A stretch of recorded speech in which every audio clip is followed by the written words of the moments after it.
So, very timely po ngayon. Ang unang-una ko pong tatalakayin para maging malinaw sa atin ay yung issue po ng rapture. Okay? So, kung meron po kayong mga tanong mamaya, ito po ay question and answer. Mamaya magtatas po kayo ng kamay. Mag-iiwan po ako ng portion para po sa question and answer. Mga 1 minute po yon. Haba, no? Question and answer tayo mamaya. So, tinan po natin muna yung rapture ulit para ilagay po natin sa tama. Kagabi po, may mga advance ng tanong kagabi tungkol po sa rapture, tungkol sa magaganap. Okay? Merong dalawang titingnan po natin kailan mangyayari ang rapture. At meron nga pong ibang katuruan na hindi daw totoo yung rapture, wala daw pong rapture na mangyayari. Kaya mamaya malaman po natin yan. No? So malinaw po sa 1 Thessalonians chapter 4, na ating tinalakay nung araw, verse 14 to 18, 13 to 18, yan po yung pinaka-passage ng rapture. Nandun po yung word na rapture ang word na ginamit ay caught up. The word caught up, rapire, rapturo sa ibang pananalita, to take by force. Kukunin ng parang dagit, kaya ang tawag po niya pagdagit. Dadagitin tayo. Para may agila na dumating biglang dinagit. Yun po yung rapture na tinatawag. Sino po ba ang participants ng rapture? Sabi po dito sa Bible. Okay? Tingnan po muna natin. Then we which are alive and remain shall be caught up together with them in the clouds to meet the Lord in the air. So shall we ever be with the Lord. Then we which are alive and remain shall be caught up together. Sino po yung together with them? Doon po yun sa verse 16. Tingnan po natin. Sa mga pinanggalingan, no? For the Lord Himself shall descend from heaven with a shout. Hindi po siya tutungtong sa lupa. Di ba? Nakita po natin, ang rapture ay sa cloud lang ang Panginoon. With the voice of the archangel. Di ba? And with the trump of God. So meron pong tunog ng trumpeta o pakakak sa Tagalog. And the dead in Christ shall rise first. So meron pong mga bubuhayin. Okay? Sino po yung bubuhayin? Dead in Christ shall rise first. And ang sabi po sa verse 17, and we which are alive shall be caught up together with them. Sino yung with them? Yung mga binuhay na mga mananampalataya, simula pa nung si Kristo, yung mga tumanggap kay Jesus, yung mga ninuno nating mga naging Kristiyano, bubuhayin muli yan at magsasama-sama po tayong tatagpuin natin ng Panginoon in the air. So nakita po natin? So hindi po siya bababa sa lupa, di ba? Tayo po'y aangat, sasalubungin natin siya sa alapaap. Yan po yung tinatawag na rapture. Okay? Kailan po magaganap to? Marami po ang umasa noong September 19. Hindi naman po nangyari pa, di ba? Nasa siya na. The piece of the trumpet. Next one. Dead in Christ lang. So yung Old Testament. Wala. Ang participant niyan, ang rapture po is para sa church lang, mga kapatid, for your information. Wala po ba? Para sa church lang. Mga namatay na member ng church, okay, at mga buhay na mga member ng church, mga born-again Christian to, mga true born-again, bona fide Christian, sila po yung aangat ng Panginoon. May have your eyes on me. Pag ang makakarinig po ng trompeta, kahit bingi ka, maririnig mo yon. Okay? At kahit bulag ka, makikita mo si Jesus. Ang tanong, may Kristo ka ba sa puso mo? Dahil ang may Kristo lang ang dadagitin ng Panginoon, regardless of your religion. Okay? Nakakaunawaan po ba tayo? Ang rapture ay para lamang po sa mga born-again Christian na namatay na at mga buhay pa. And we which are alive, yan, shall be caught up together with them in the clouds. Okay, so dugtungan po natin to sa 1 Corinthians chapter 15 verse 52. Bigyan po natin ng konting linaw ang rapture kung paano mangyari. In a moment, in the twinkling of an eye, yung pong twinkling of an eye, sabi po doon sa pag-aaral, yun po ay around 10 seconds. In a twinkling, hindi po yung 1 second po yun no? Yun daw pong twinkling of an eye na binabanggit sa Bible ay mga 10 seconds. Yung pong pag-angat po natin. Okay? Hindi po yun siya biglaan kasi meron medyo mabigat, kaya hindi po maakyat, no? So, aabutin po ng 10 seconds po yun, okay? in the twinkling of an eye, the last trump, di ba? At the last trump, so yung may tunog ng trumpeta, siguro 10 seconds po yun, yung huling tunog, yung pinaka last minute, aangat na po tayo, for the trumpet shall sound, and the dead shall be raised incorruptible, and we shall be changed. Sarap pakinggan, no? Kasama ka ba? Baka naman nakikinig-kinig ka lang, di pala kasama dito. Di, huwag ka mag-alala, may chance ka pa sa tribulation. Verse 53.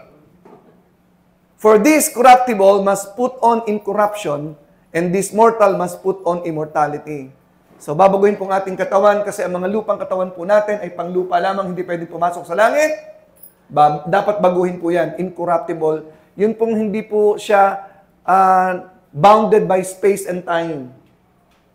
Eternal body po, ang pang-eternity po yung katawan natin. Verse 54. So when this corruptible shall have put on incorruption, and this mortal shall have put on immortality, then shall be brought to pass the saying that is written, death is swallowed up in victory. So yun po yung pinakihintay natin, yun po yung rapture na tinatawag. It is very biblical. Hindi po lamang itong passage na ito ang makikitaan natin ng issue ng rapture. Meron pa pong iba, pero hindi po natin masyadong uubusin ang rapture time. Okay? Dahil marami po kayong itatanong mamaya. Ano? May mga itatanong po, may tatalakayin po tayo. Yun po mga importante kasi hindi po natin pwedeng i-detail po yan dahil ang dami pong tatalakayin natin, hindi po mauubos kung akin po i-detail. Pipili po ko sa inyo ng mga questions. Kung wala kayong questions, ako po ang magsasabi ng sasabihin ko. Kung wala pong question, kasi yung question po ninyo dapat maging malinaw sa inyo yung mga malalabo. Okay? Okay? Sino po nag-prepare ng questions para po sa Revelation? Pagtas po ang kamay. Wala kayong question? Tayo po yung magbukas sa panalangin para tapusin na natin to. Wala pa lang question eh. Okay. So mamaya po tatalakayin natin yung mga importanteng bagay na nasa mind ko kung wala kayong question. Or along the way, may question po kayo. Katulad ng tanong niya kanina, ito, pwede magsimula ang tanong. Ang rapture ay para lamang sa mga taong nagsisi ng kasalanan at tumanggap kay Jesus bilang tagapagligtas. Yun lamang po yun. Ang tanong, saan po pupunta ang mga Old Testament saints? Kailan po sila mararapture o kailan po sila bubuhay maguli? So yun po yung mga katanungan, di ba? Katulad din tanong, saan sila pupunta? Taga saan ba sila? Saan sila po ilalagay? So yan po yan. Pero ngayon po, tingnan po natin sa rapture. Kailan mangyayari ang rapture? Makinig po kayo mabuti. Malapit na po ito. Tingnan po nyo. Sa 2 Thessalonians chapter 2, tingnan po natin, nagkaroon po kasi ng parang ang iba, sa kaihintay sa rapture, ang iba akala nila nag-rapture na naiwan sila. Kaya sabi po sa 2 Thessalonians chapter 2, ito po yung tinitingnan natin. 2 Thessalonians chapter 2. So nakita natin 1 Thessalonians chapter 4, chapter 5, tinalaki po ang rapture, di ba? So yun po yun. Pagdating po dito sa 2 Thessalonians, sumulat po si Pablo dahil po meron siyang gusto mga linawin nang para nagkaroon ng commotions at kaguluhan. Ang isa po doon ay tungkol po sa pagbabalik ng Panginoon. Kaya sabi niya, now we beseech you, brethren. Okay? Mga kapatiran, by the coming of our Lord Jesus Christ, and by our gathering together unto Him. Yan, rapture. May lilinawin ako sa inyo. Ano yun? Verse 2. That ye be not soon shaken in mind, or be troubled neither by spirit, or by word, nor by letter as from us, as that the day of Christ is at hand. Di ba? Relax lang kayo, kulang kayo. Okay, verse 3. Ito na, verse 3. Let no man deceive you by any means, for that day shall not come. Huwag kayong matakot, andito pa kami, hindi pa nag-rapture. Di ba? Ang araw na yan ay hindi darating except there come a falling away first. Number 1, the falling away. Dapat mangyayari muna ang falling away. Ano po yung falling away? Falling away. Ha? Okay, ang falling away na tinatawag po dito, the word in Greek is apostasy. Pag sinabing apostasy, marami po ang mga quote-and-quote na mananampalataya, they belong to the Christian churches, mga denominations, sila po isasama, ito na po yung diretsyo na po natin sa tinatawag nating falling away, yung lumayo na sa Panginoon, ito po yung tinatawag na ecumenical movement. Bago pa lang ako, pastor, lagi kaming winawaringan sa aming grupo, mag-ingat kayo sa ecumenical movement, hindi tayo dapat sasali dyan kasi yan ay church later on ng kalaban, the ecumenical movement. I think September 20, 2020, nag-signing na po ang ecumenical movement formally. Sumama na po ang maraming Christian groups po, initiated by Pope. Sumama na po ang maraming religion sa Western. Pati po ang Middle East, sumama na rin. Nag-unite na po sila. The falling away, yun po yung tinatawag. Okay? So, tapos na po itong falling away at patuloy pa po ang falling hanggang ngayon. Ang paglayo ng mga tao sa totoong pananampalataya na sumusuporta sa iba't ibang klase ng mga kamunduhang paniniwala. Okay? Sa Methodist Church po sa Amerika, yan po ay lahat. Hindi po lingid sa kalaman, ay na-divide po ang church sapagkat marami po ang percentage ng churches ng Methodist ay sumuporta po sa LGBTQ. Okay? So, dati po nilang stand na stay sila dyan, ngayon po sumuporta na sila. Matagal ng panahon, sumuporta po sa malaking grupo ng Baptist sa abortion sa Amerika. Okay? So, malaki po yan. So, yun po yung mga sign ngayon na ang nakakalungkot po yung mga taong pumunta sa kabila o gumagawa ng mga karumal-dumal na bagay sa Panginoon, ini-incorporate pa rin po para sa Panginoon din daw yung kanilang ginagawa. So, the falling away, grabe na. No, grabe na. So, ano yung pangalawang sign? Basahin natin. Ano yung pangalawa? The falling away first, and then, pangalawa?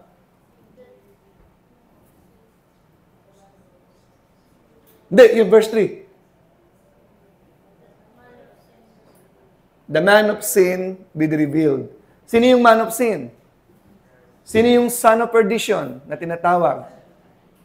Walang iba kundi ang Antichrist. Yun po yung the rise of the beast. Okay? Yun po yung pamagat ng Transformer. Kababago lang, the rise of the beast. Pati yung palabas ng rise of the beast, nakalagay, Transformer yung palabas, Rise of the Beast yung title, no? Talagang nagbabadyan talagang panahon, no?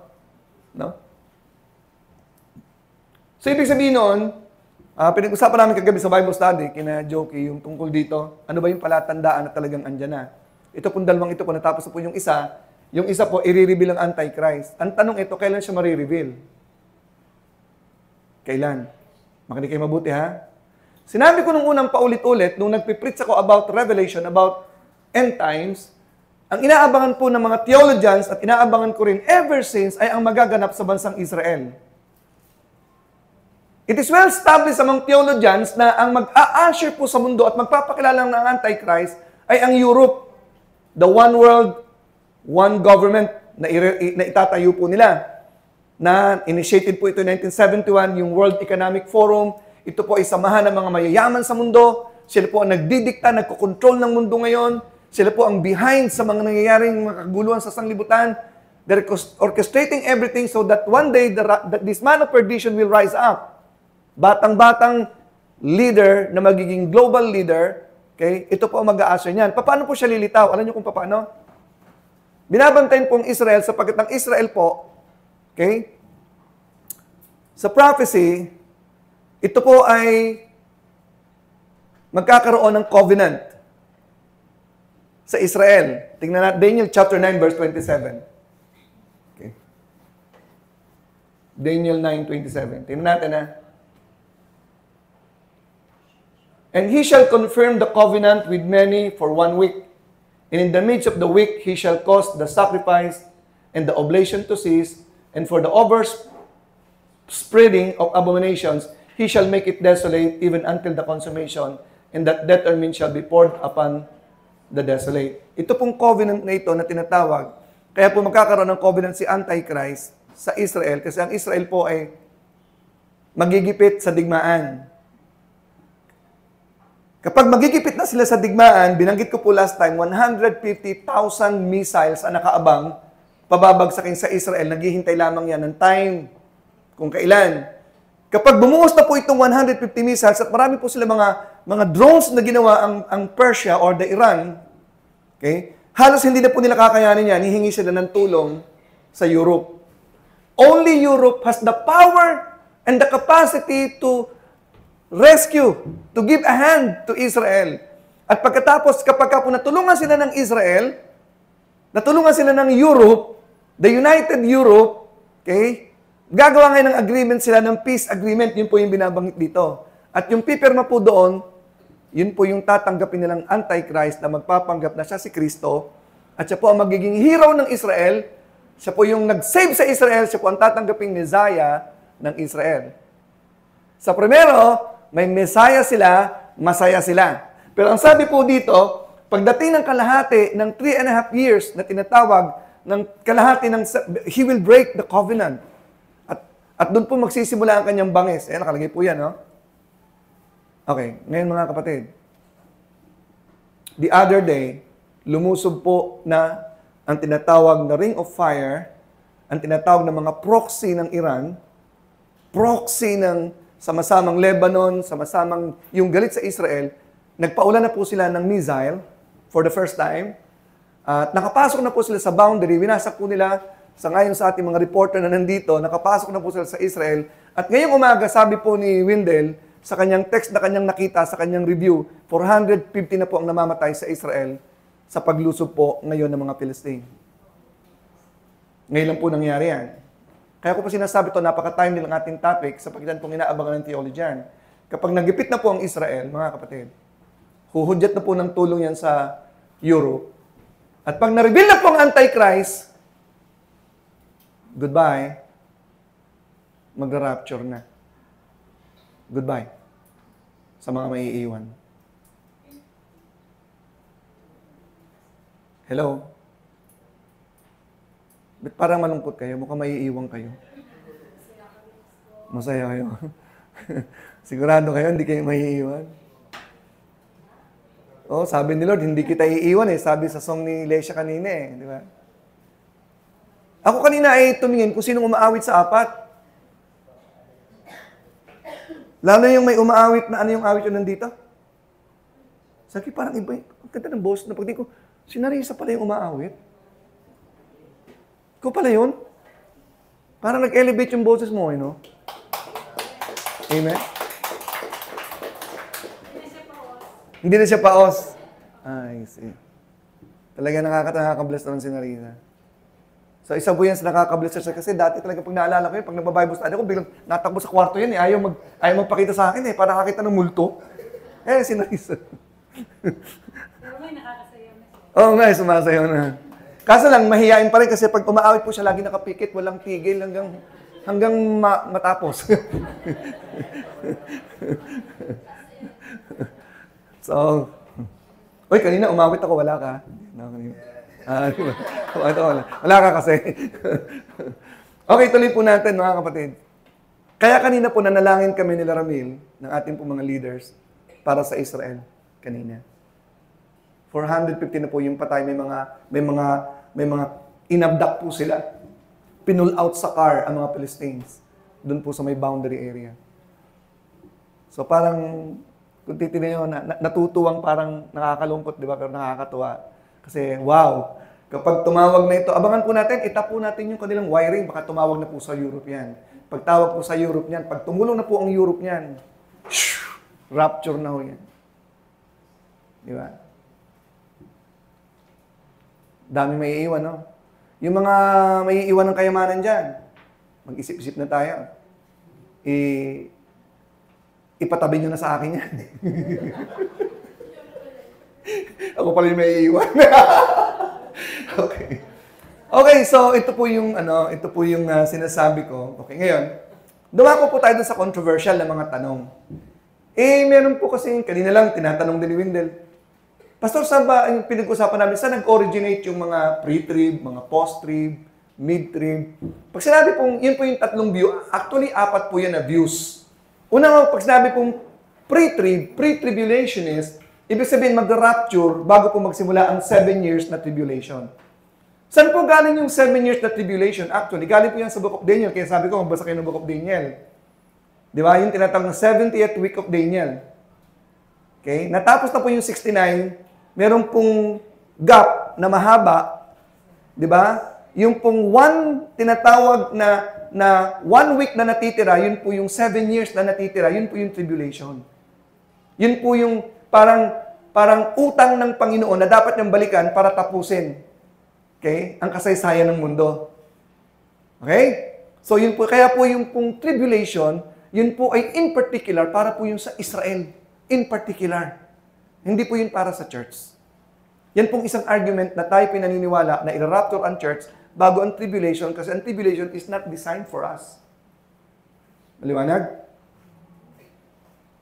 So, pre-tribulationist po tayo. Why we are pre-tribulationists? Number one, binanggit ko na po, ang tawag po sa tribulation ay Jacob's trouble. That is in the book of Jeremiah. Huwag niyo po natin tingnan.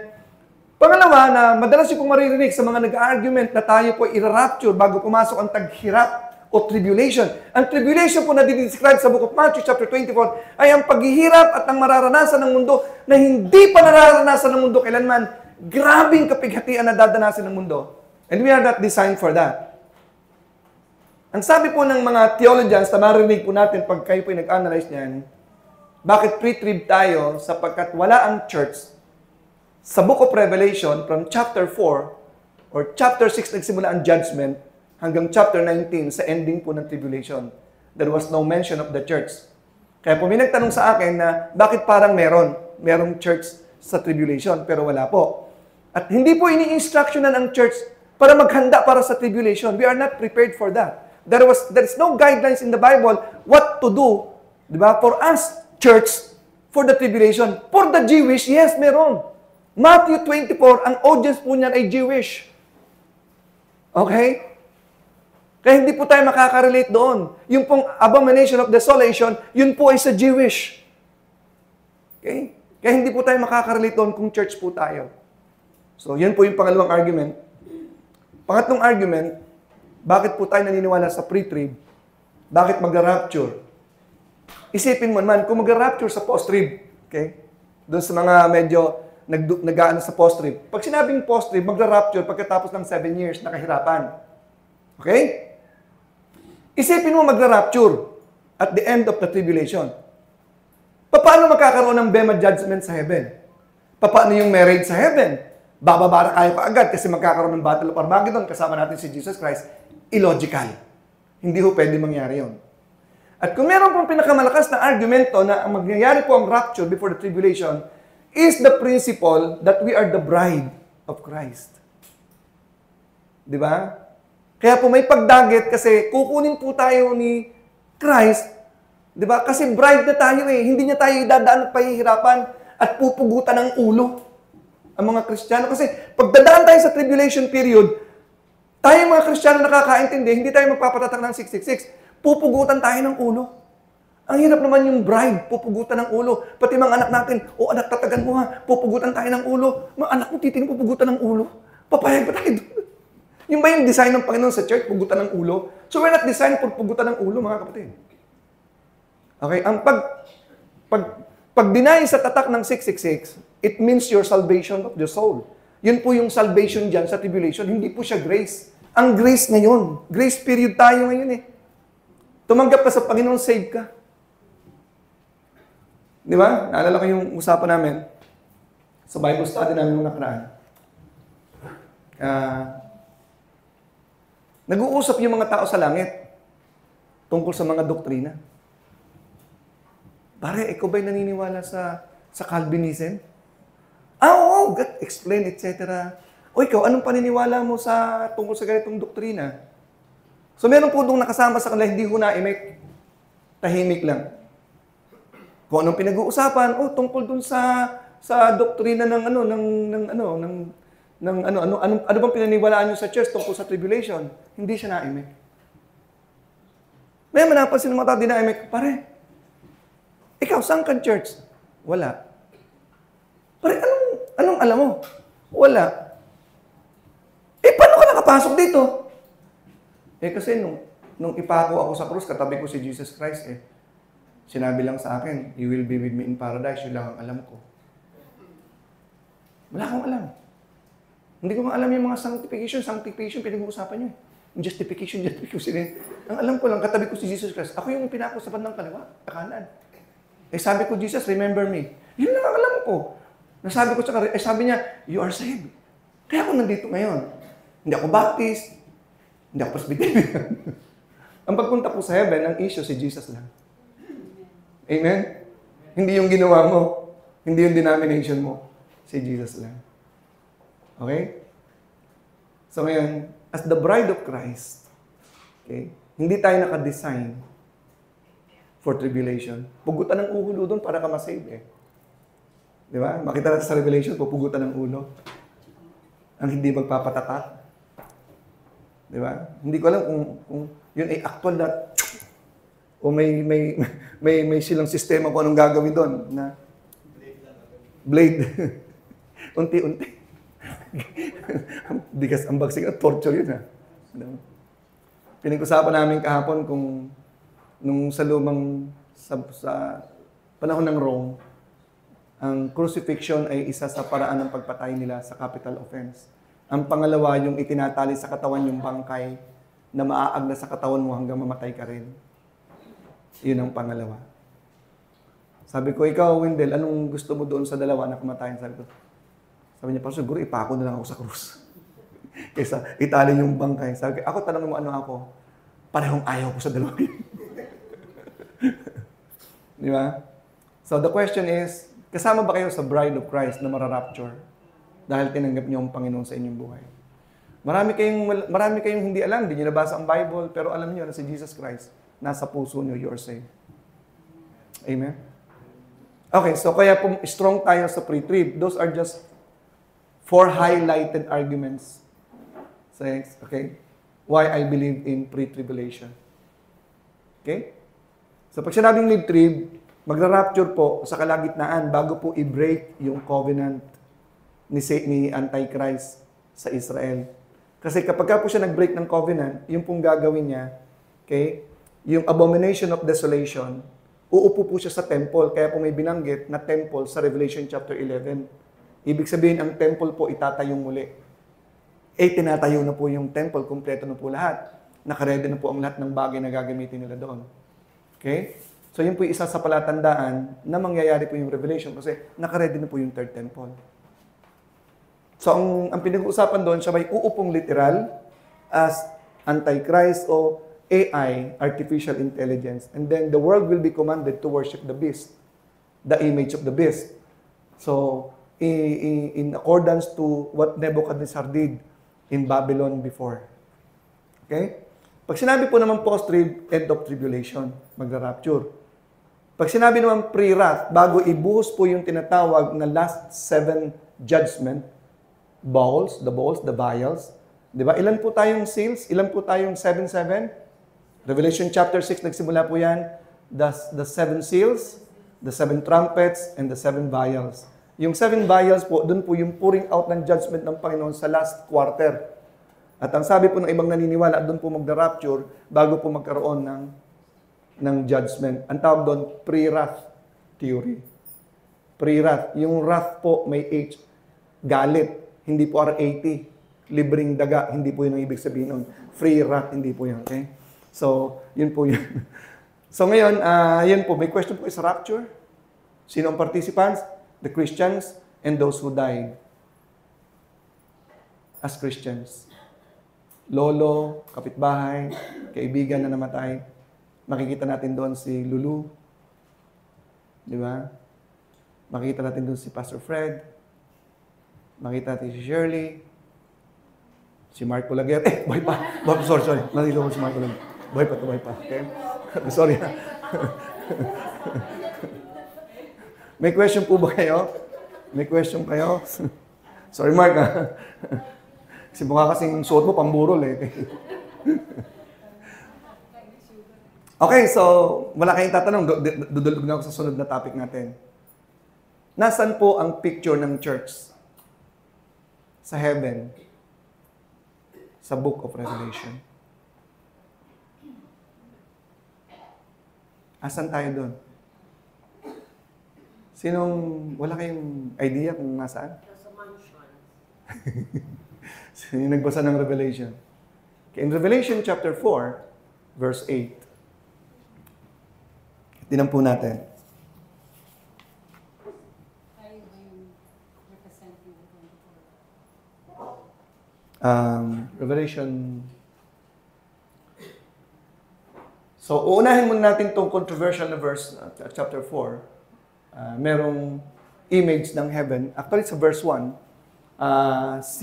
yun po yung pinaniniwalaang picture ng rapture nung dinala na po si John sa heaven, verse 1. Tingnan po natin.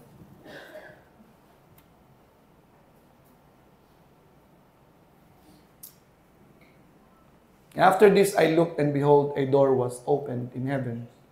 And the first voice which I heard as it were of the trumpet talking with me. Dinala siya doon in verse 2. Anong kanya nakita sa heaven? Okay, throne. And then in verse 3, may throne sa heaven. And then, dinescribe ko ano yung heaven, unto an emerald, in the sight like unto an emerald. And then in verse 4, anong pang nakita niya? Yan. And round about the throne were 24 seats, and upon the seats I saw 24 elders sitting, clothed in white raiment, and they had on their heads crowns of gold. Okay, ate mo nang i-post ng konti ito, no?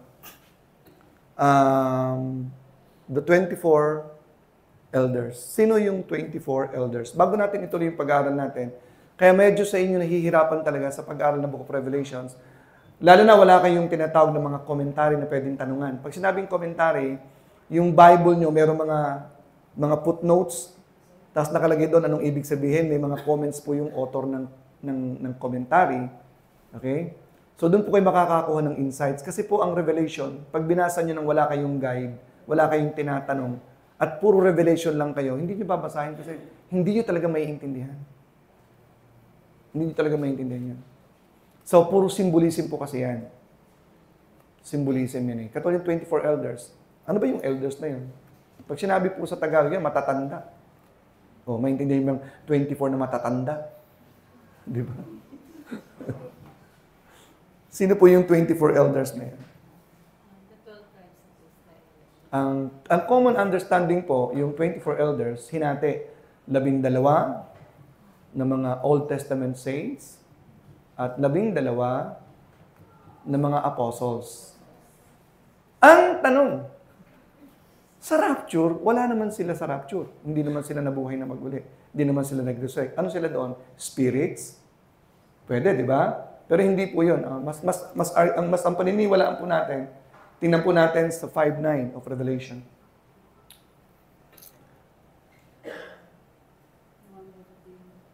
5:9.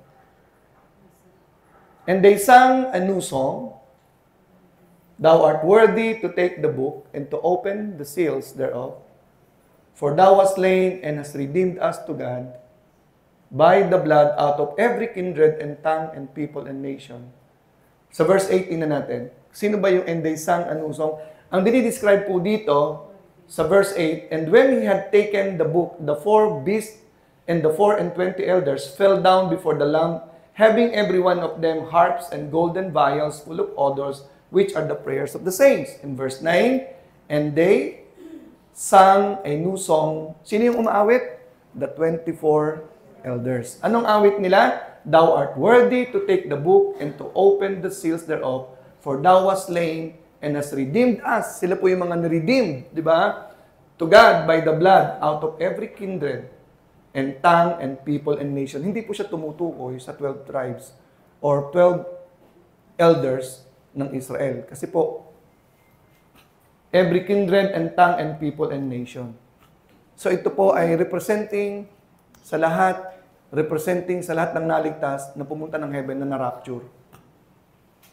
Okay? Ito yung church. The 24 elders are the representatives of the church. They sang a new song. Sila yung niredeem by the blood of Christ.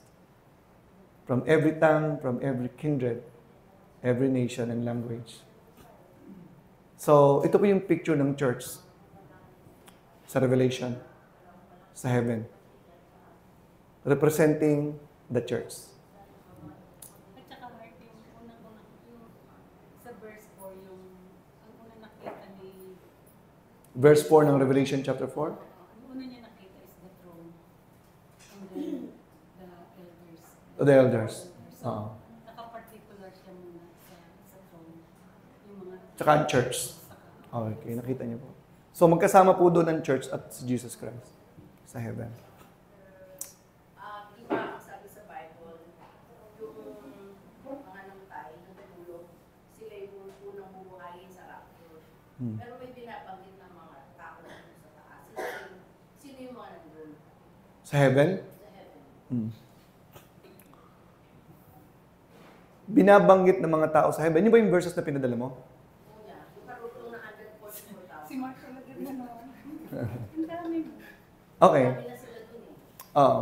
Binanggit ko kanina, kasasabi lang natin ng mga antaga-church nanduroon. Okay?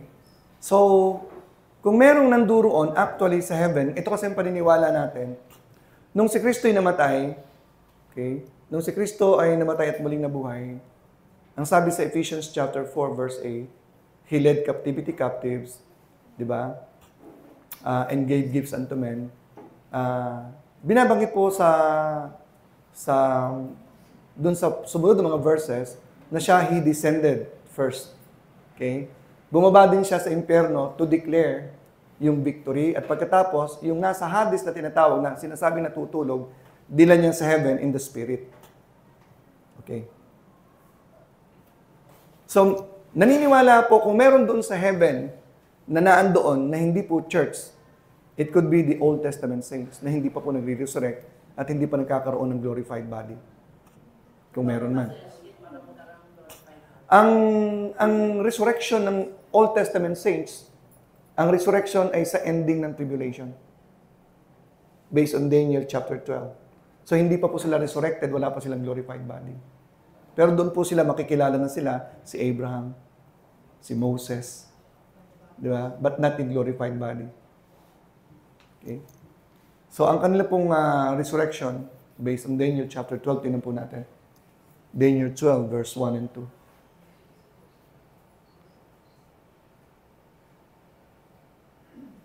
And at that time shall Michael stand up, the great prince which standeth for the children of thy people. And there shall be a time of trouble such as never was. Time of trouble such as never was.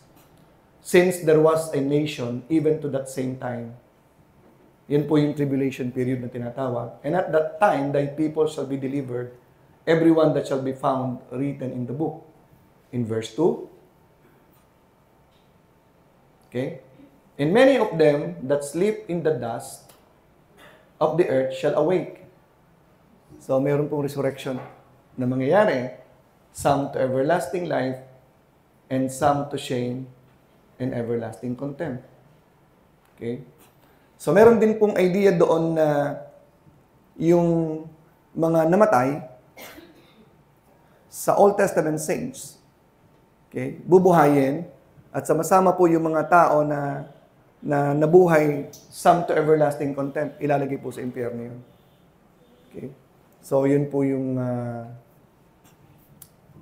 sabi ng Daniel chapter 12. Okay, yung sinasabi ni Luby, yung sa Revelation chapter 20 verse 4, yung mga saints na tinatawag, na binabanggit sa Bible na makikita natin, mga saints yun na binanggit. Yung mga saints na nasa Bible, ang conclusion niyan ay nasa Revelation chapter 20 verse 4. And I saw thrones, and they sat upon them, and judgment was given unto them. And I saw the souls of them that were beheaded for the witness of Jesus Christ. So, yun po, yung mga souls na beheaded, nandun na po sila sa heaven. Ibig sabihin na-resurrect po sila kasi ito po, bandang ending na. Tapos na po dito ang tribulation. Okay? Beheaded, nandun po sila sa heaven. And for the word of God, and which had not worshipped the beast, yung hindi sumamba kay God, they were not beheaded, neither his image, neither had received his mark, okay, upon their foreheads or in their hands, and they lived and reigned with Christ 1,000 years. So they will reign with Christ 1,000 years, yung mga saints na to. So hindi po sila dati nanduroon, sila po ay na-resurrect, okay, sa heaven.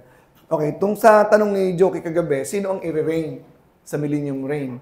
Commonly, sa aking nakita sa pag-aaral, pag sinabing we will reign with Christ, katulad ng sinabi niya kay Adam and Eve, na we will have dominion in all the earth, parang we will reign over all God's creation. Meron namang idea na kasama nating i-rule ang mga angels. Di ba? At meron namang idea na i-rule natin yung mga giging anak ng lahat ng papasok doon. Kasi lahat ng papasok doon, rulers and will reign with Christ. So isang bagay po sabihin ko sa inyo, kung meron kayong question dyan na hindi pa maliwanag, huwag po kayo maglumihanan. Kung may Kristo kayo, hindi dahil hindi nyo naintindihan ang revelation, maiiwan ho kayo. Doon ho tayo magkakaunawan na sa heaven. Rapture po tayo lahat. Kasi yung po mga theologians na nakikinig po, kung ang gagaling nila, lagi po silang may sinasabi na no one can really fully understand and answer all the questions in the book of Revelation. Ganun po yun, wala. So hindi po tayo sasagot ng lahat ng tanong. Ipapakita po lamang natin ang pwede nating alamin at sagutin sang-ayon po sa merong available na informations on Bible na mga verses katulad nito. Okay, so paki-bring up po yung mga verse para mabalikan natin kung meron po kayong question.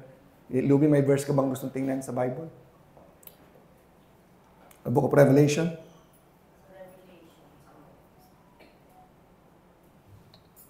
Yun yung question ko sa iyo na.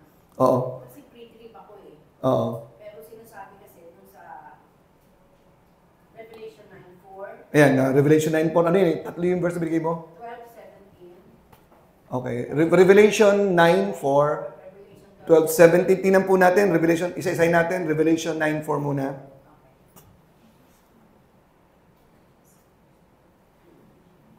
And it was commanded them that they should not hurt the grass of the earth. Ito maganda to. Neither any green thing, neither any tree, but only those men which have not the seal of God in their foreheads. Ibig sabihin nun, pwede niyang saktan ang lahat ng tao. Huwag lamang ang grass, green thing, okay? Yun lamang mga tao na walang tatak. Kasi yung pong 144,000 na binabanggit po sa Revelation chapter 7, sila po yun eh, natatatakan.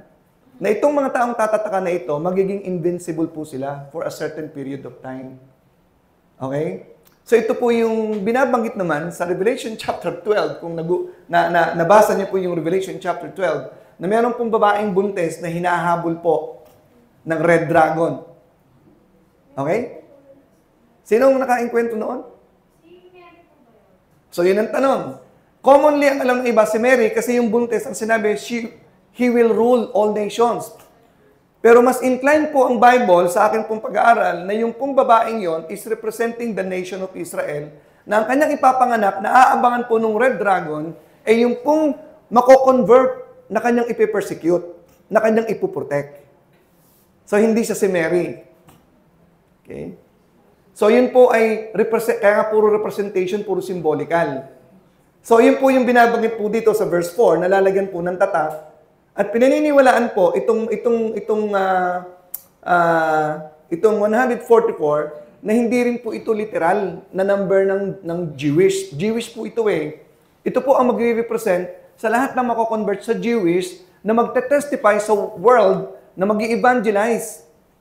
Okay? Nakasama po ng dalawang witnesses na magiging invincible din pero mamamatay din in the end and mararapture. So makakasakay po kayo sa sinasabi natin dito kung nagbasa po ba kayo? Nagbabasa na si nagtatanong. Yung walang tanong, naintindihan lahat o hindi nagbasa ng kahit konti, kaya walang tanong. Okay? Kaya sabi ko, magbasa kayo ng Daniel, magbasa kayo ng Revelation, para exciting ang Revelation. Para yung nangaganap na, katulad po nung gera ngayon na nangyayari ngayon. Okay? So yan po ay maganda pong symbol po yan na talagang mangyayari. Okay? And 12, verse 12, chapter 12. 13 at 12:17. So nakita po natin dito, ito pong binabanggit dito sa Revelation 9:4, ito po yung tatatakan, okay? Dito po sa lupa, galing po yan sa bansang Israel. Galing sa chapter 12. Tingnan po natin. Chapter 12, verse 17. Okay.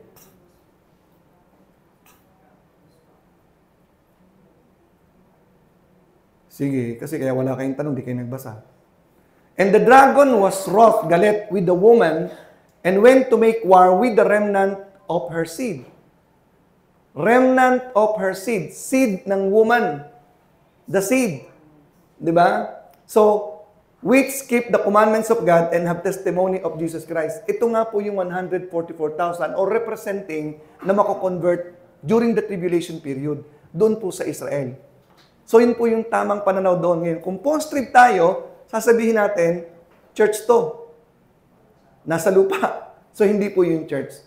Magbabangga po ito doon sa mga passage na makikita natin patungkol po sa 144,000. Okay? 13:10.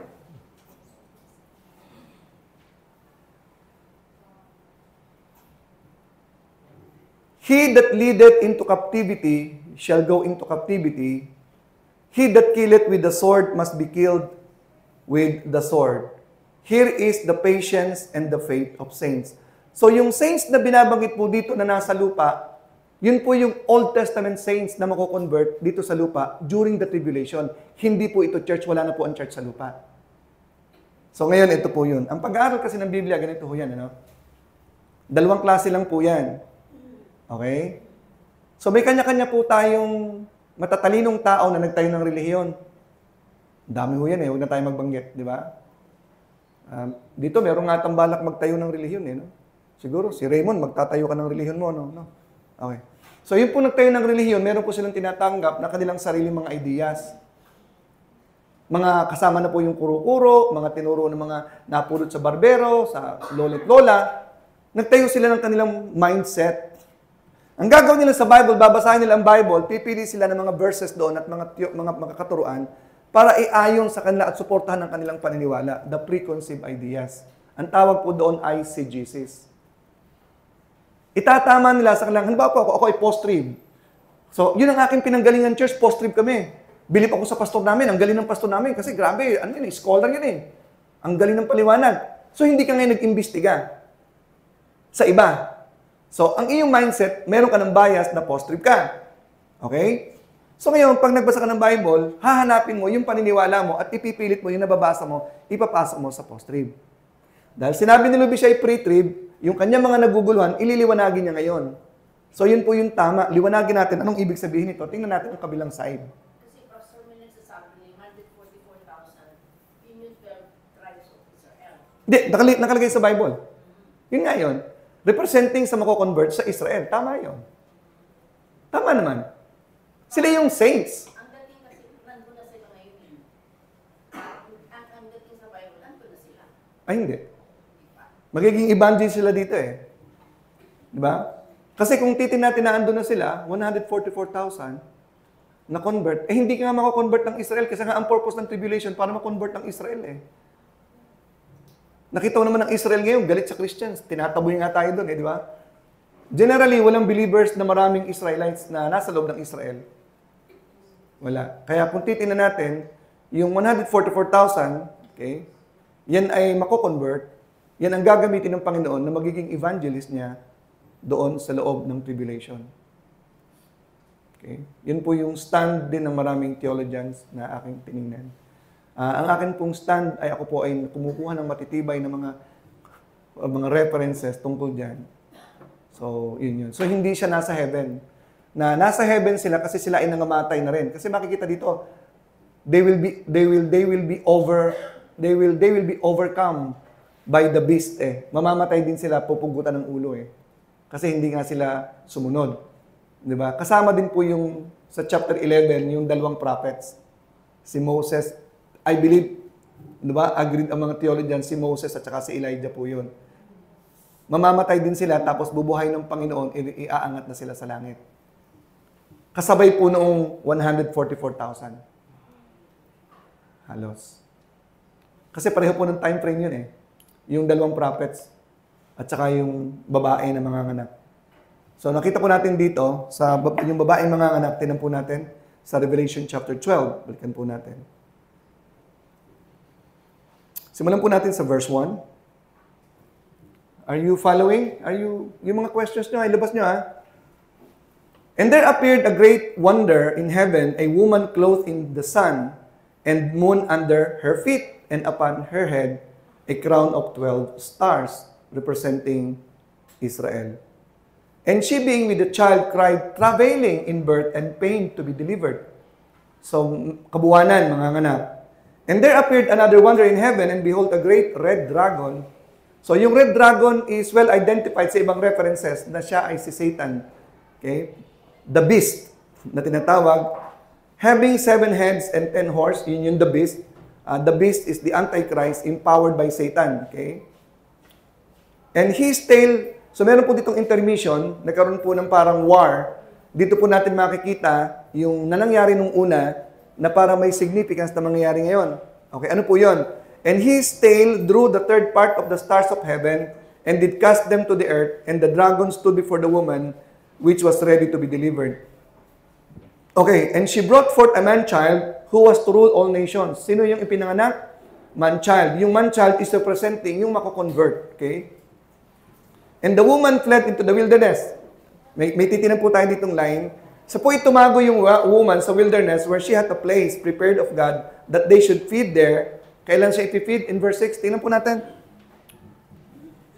And the woman fled into the wilderness where she had a place prepared of God, and they should feed her there. Kailan?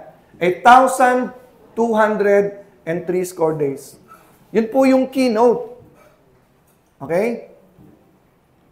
Ang keynote doon ay yung 1,203 days. Ano po yung years na yon? Yan po yung 42 weeks na natitira the 3.5 years ng tribulation period. Hello? The second half. Kasi magtatago na siya yung Israel magtatago na sila Okay? Kaya hindi po nasa heaven ang pinag-uusapan. Dito yung sa lupa, tribulation period to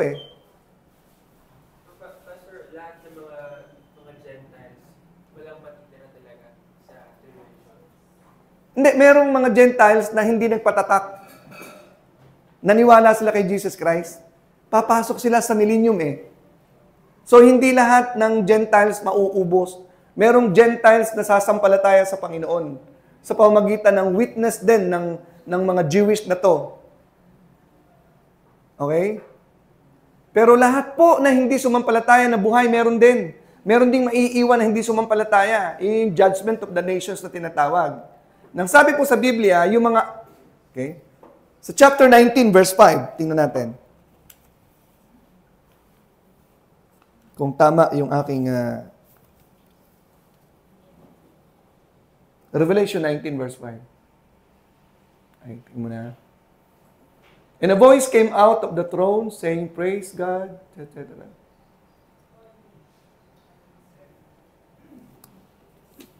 Hindi yan. 13? Sino sabi? Dali lang. May isa kong note, hindi ko nadala.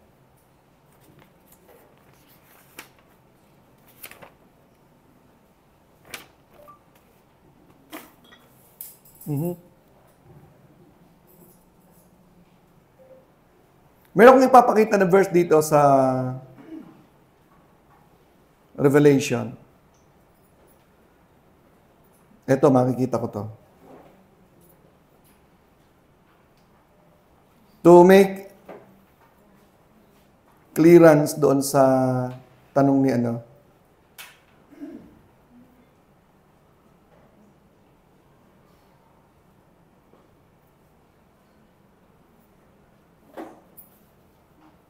$1920.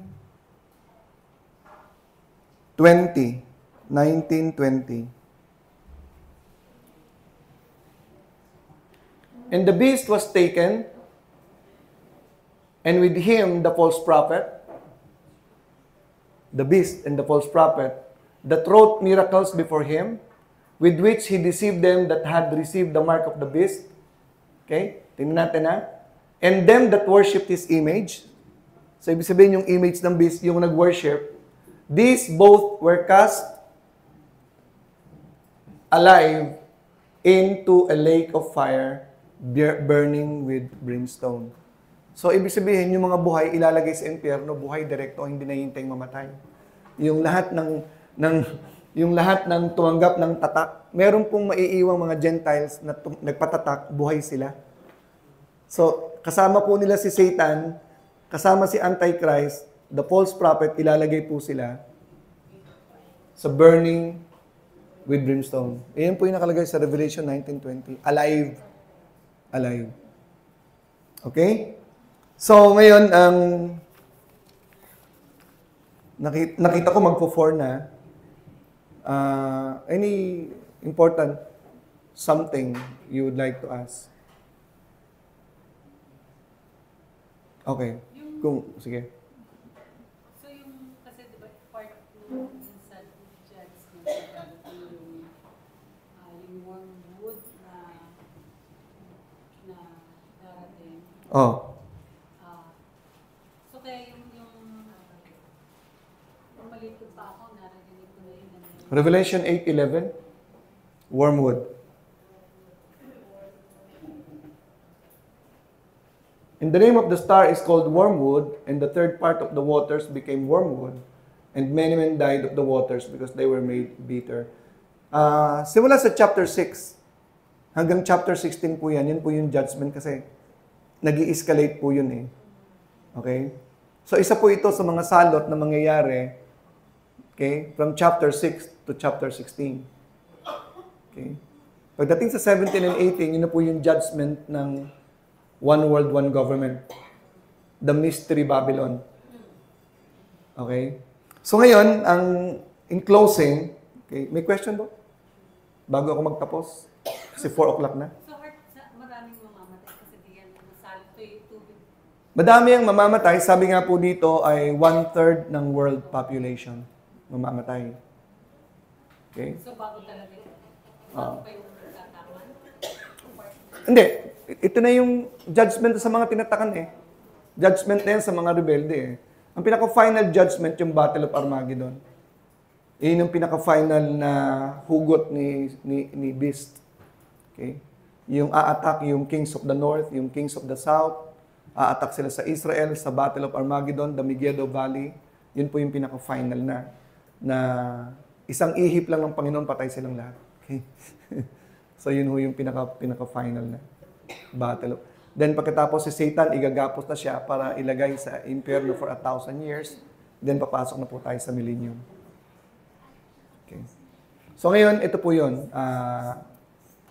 Tinanong ako ni Jockey kagabi, ito bang paniniwala ng post-trib ka, pre-trib ka, ano bang epekto sa iyo nito?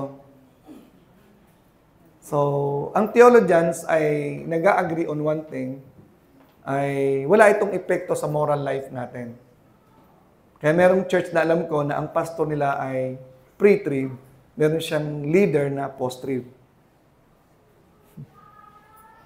I think si Bishop Rapi yung pastor ni Boris ngayon. Pre-trib si kalimitan kasama ko dyan sa SOG, mga pre-trib. Okay? Okay. So, next time po, yung question about millennium, about Gog and Magog, inyo pong tingnan para po ma-enjoy nyo po ang discussion sa end times. Okay? So, ngayon, finally, in Revelation chapter 13, basahin po natin ang Revelation chapter 13. Finally, atin pong isa-isahin. Ito po, ang chapter 13 ay nakakonfine sa Antichrist. Okay, ito po yung mangyari. I-review po natin, chapter 13.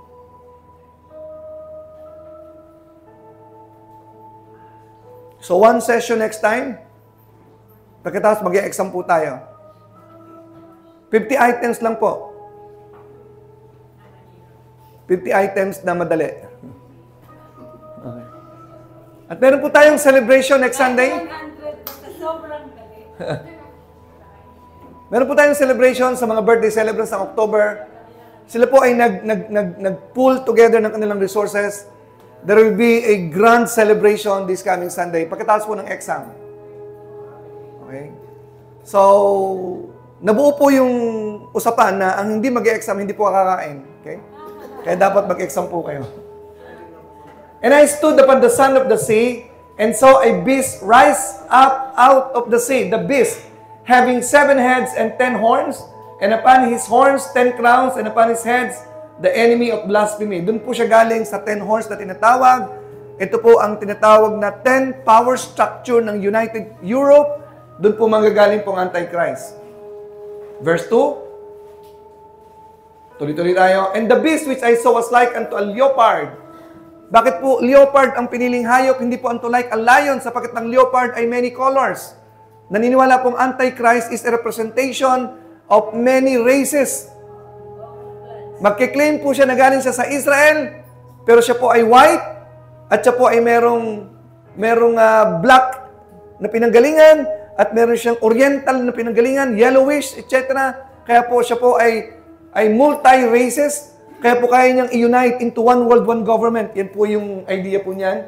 His feet were as the feet of a bear, di ba? And his mouth as the mouth of a lion, and the dragon gave him his power and his seat and great authority. So, one world, one man, one ruler. Okay? And I saw one of his hands as it were wounded. So, naniniwala po sila na ito ay magkakaroon ng matinding wound na ikamamatay. At ang sabi, muli siyang bubuhayin. Okay, verse 4. And they worship the dragon, which gave power unto the beast. Okay? So, yung dragon, si Satan, yung beast, yung po yung Antichrist, and they worship the beast, saying, who is like unto the beast, who is able to make war with him. Napaka-powerful niya. Walang pwedeng lumaban. Kaya siya po lamang ang pwedeng hingan ng tulong ng Israel. Anytime. Kapag nagipit na pong Israel yan, hihingi ng tulong po yan sa Europe. Okay? Verse 5. And there was given unto him a mouth speaking great things. He is a very good orator. Diba? Pag nagsalita po yan, talagang, diba? Kung siya po'y manliligaw sa isang magandang babae, nagsisimula pa lamang, oo na. Kasi very enticing ang kanyang mga words. Diba? And power was given unto him to continue 40 and 2 months. O, yan po yung remaining 40 and 2 months. Yan po yung kasabay ng 144,000 at ng 2 witnesses sa remaining half of the tribulation period. Verse 6, and he opened his mouth in blasphemy against God. Galit siya sa Diyos. Yuyurakan niya ang Panginoon. To blaspheme His name and His tabernacle and them that dwell in heaven. Verse 7, and it was given unto him to make war with the saints. Yan. Sino yung saints na yon? Luby, come on. Antichrist was given unto him to make war with the saints. Nasa lupa yan. Sino yung saints na kakalabanin ng Antichrist? Yung makakonvert sa lupa. To make war with the saints and to overcome them. Matatalo ang Jewish. Diba? And power was given him over all kindreds and tongues and nations. Verse 8. And all that dwell upon the earth shall worship him whose names are not written in the book of life of the Lamb slain from the foundation of the world. Yung lahat ng mga tao sasamba sa Kanya, whose names are not written in the book of life. Is your name written in the book of life? Praise God. If any man have an ear, let him hear. Verse 10, he that leadeth into captivity shall go into captivity. Ito yung binasa natin kanina. Here is the patience and the faith of the saints. The saints, the tribulation saints. Verse 11, and I beheld another beast coming up. Another beast, the false prophet, out of the earth, and he had 2 horns like a lamb, and he spake as a dragon. So, and he exercised all power of the first beast before him, and causeth the earth and them that which dwell therein to worship. Siya po yung magkukunayb. Ito pong false prophet, para hikayatin ang buong mundo at magawa ng mga miracles. Worship the first beast. Okay? Whose deadly wound was healed. Yung first beast. And he doeth great wonders, so that he maketh fire come down from heaven. So, yan po yung false prophet. Verse 14. And deceiveth them that dwell on the earth by the means of whose miracles which he had power to do in the sight of the beast, saying to them that dwell on the earth that they should make an image, gagawa po ng image, AI, which had won by a sword and did live. Verse 15. Hanggang 18 lang po ito. And he had power to give life unto the image. Yung image na yun parang may buhay. That the image of the beast should both speak, the AI, and cause that as many as would not worship the image of the beast should be killed. Lahat ng hindi sasamba. Lahat ng hindi magpapatatak. Papatayin. Verse 16. And he causeth all, both small and great, rich and poor, free and bond, to receive a mark in their right hand or in their foreheads, the 666. Verse 17. And that no man might buy or sell, save he that had the mark or the name of the beast or the number of his name. Kaya marami po ang naniniwala na dadaan tayo sa tribulation na sila po'y naghahanda ngayon. Yun po yung mga Goshen na tinatawag. Nagpiprepare po sila ng farm. Dahil naniniwala po sila, they cannot buy or sell. They have their own farm to protect and to preserve their lives. So wala pong mawawala kung bibili po kayo ng farm. Okay? Pero dapat ngayon pa lang bumili kayo ng farm para pakinabangan natin. Kasi iiwanan niyo po yan pag nag-rapture. Okay?